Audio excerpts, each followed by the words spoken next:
In 1990, Patagonia made a donation to Planned Parenthood, angering Christian fundamentalists. The response was swift: calls for a boycott, threats of store pickets, and a deluge of complaints to its call center that jammed its phone lines. The Ventura-based outdoor apparel retailer could have tried to placate the protesters.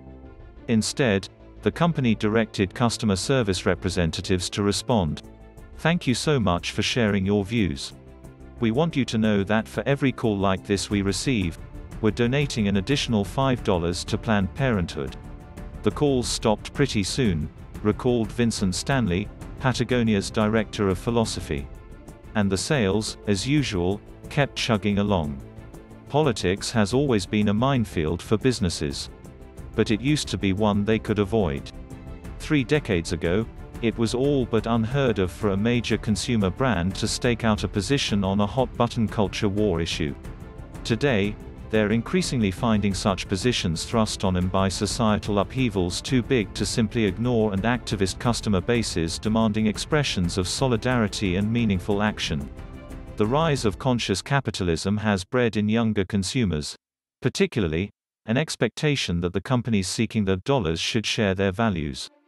Meanwhile, the hyper-partisan polarization of everything from sneakers to coffee means even safe causes can turn controversial in an instant, and silence is no refuge, with companies that avoid engaging on social issues apt to be tagged as complicit. It's all a little daunting for companies hoping to make sales, not headlines. The problem right now is you have businesses that are afraid, said Marc Elias, a voting rights lawyer who works with Patagonia and other companies on their activism efforts.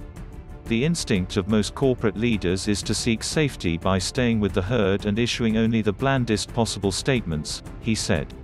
It's really unfortunate, because now is not the time for businesses to offer thoughts and prayers. The history of Patagonia suggests such risk aversion is unnecessary, if not outright counterproductive. The company has managed to pull off a high-wire act mixing business with activism throughout its 48-year history, its core business selling outdoor clothing seemingly bolstered by its progressive attitude and, at times, antics.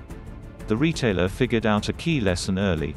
For all the corporate hand-wringing about losing customers, boycott threats are often limited to just that.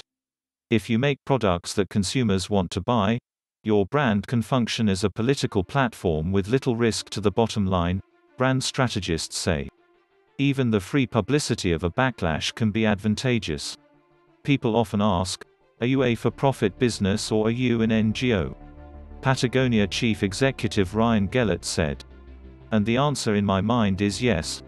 I think we're some weird mashup of those two things.